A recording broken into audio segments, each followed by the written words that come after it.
for opening night, didn't it? Yes, we went through a lot of changes. Coming back from Boston was like coming back from Vietnam, a little bit. Really? You got shelled up there, right? Yes. That's a lot of mortar fire. A little battle scars, you know, but then we started fresh again and started rehearsing a new show, which is the one we're doing now.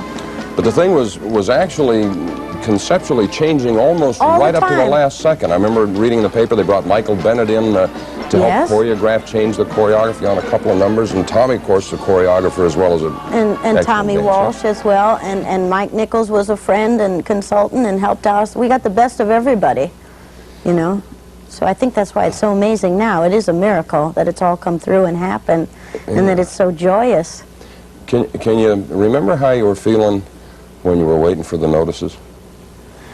Oh, well, I remember I was just waiting for the notices. But fortunately, as soon as I went to Sardi's and met my agent, and he had Frank Rich's Times review, so that was great. So that's, you know, the big one. Yeah, if you get the one or two. And then the others just kept coming in like Christmas presents, you know. So that was great. I guess I asked the question in the context of the Saturday Night Live thing is a couple of years ago. There hasn't been a lot going on since then, as far as you've done a couple of things. I did do some things, just not as much public eye action as Saturday Night Live or this Broadway show. I mean, I did a film with Al Pacino, author, and I did a George Carlin album and some, you know, little stuff, but just stuff that public didn't get to see me as often. So I feel real good to be out there again.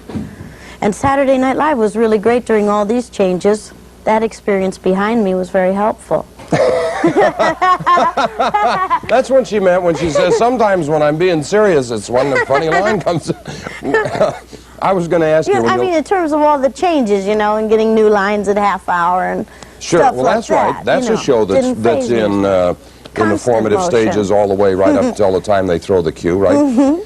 Were you bitter when that thing ended? That was a tough season when you were on the cast. No, they had changed producers. I wasn't bitter because I knew that they were doing what they needed to do. They changed producers and made changes they felt that were necessary. I was a little sad, but I get over it.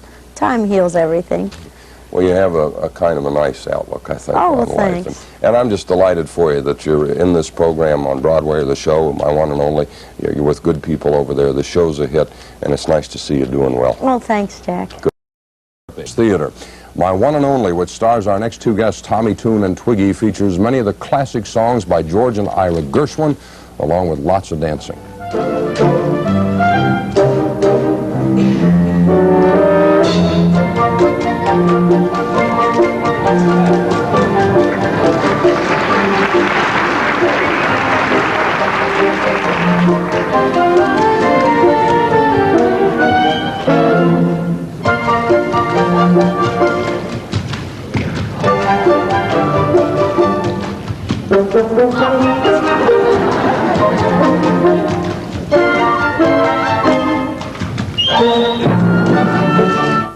Well, we're delighted to welcome Twiggy and Tommy Tune to Live at 5, and congratulations on a successful opening last night. You got some good notices. Looks like you got a hit maybe going there.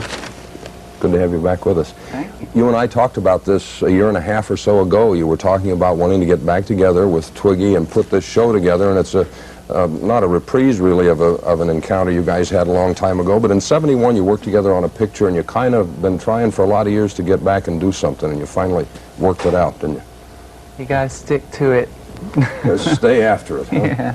How did this thing happen? How did it finally come together? There were some problems. I was reading the show almost closed out of town in Boston. There were money troubles right down to the end. Of course, Tommy, you've been through this a lot of times before.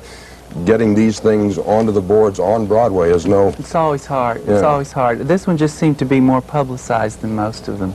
I don't know why. It's always hard to get a show on. You know, then behind the scenes, so many things go down. It's the show itself is like the tip of an iceberg, and you've got all that under the water to hold it up. We just worked real hard. This is your Broadway debut. Yeah. Were you had to be a little jittery about opening up on Broadway in New York? I was. Huh? I was, but I was more excited than scared. And I had him next to me, so I knew I'd be all right. He's a pretty good teacher and Not bad. confidant. Well, people remember, of course, that originally they got to know you because you were a model. You're not known in our consciousness over here as primarily a song and dance person or a musical comedy type person.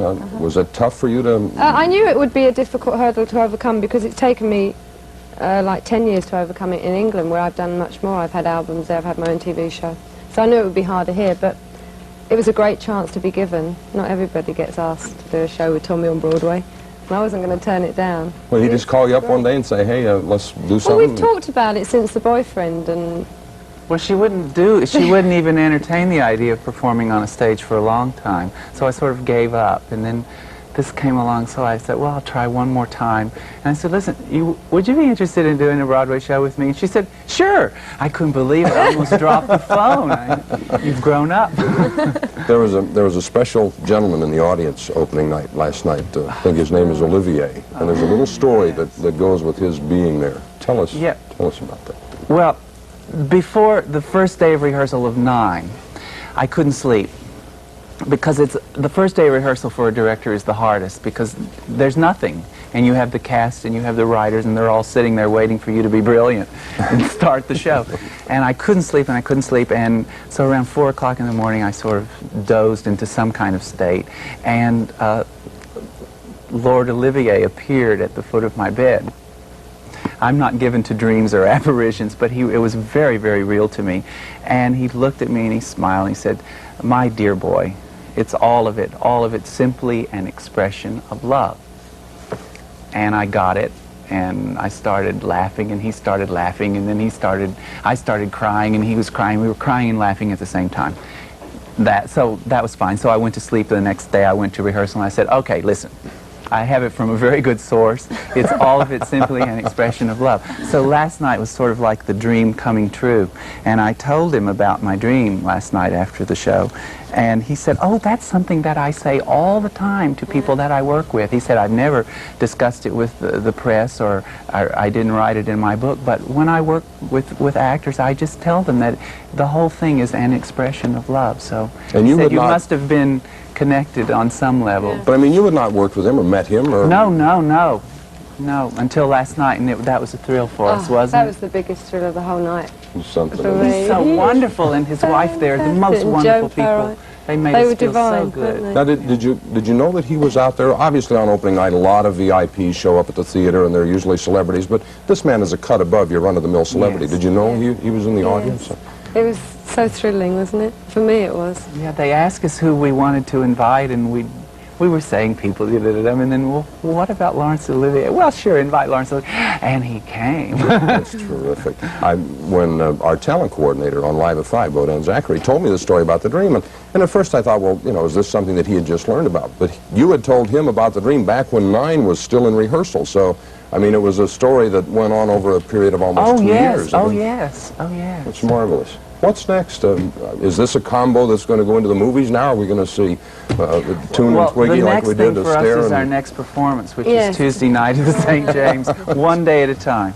Is it the kind of vehicle that you do a picture about or with? Or it'd make a nice film, I think it would make a nice film. But first, a Broadway show. Well, I think you're going to be over there for a good long while. It's good to see you again, Tommy. Thanks, Jack. Looks like you've got a hit. It's nice to get to meet you and talk to you. Welcome to New York City and to Broadway. We wish you much success.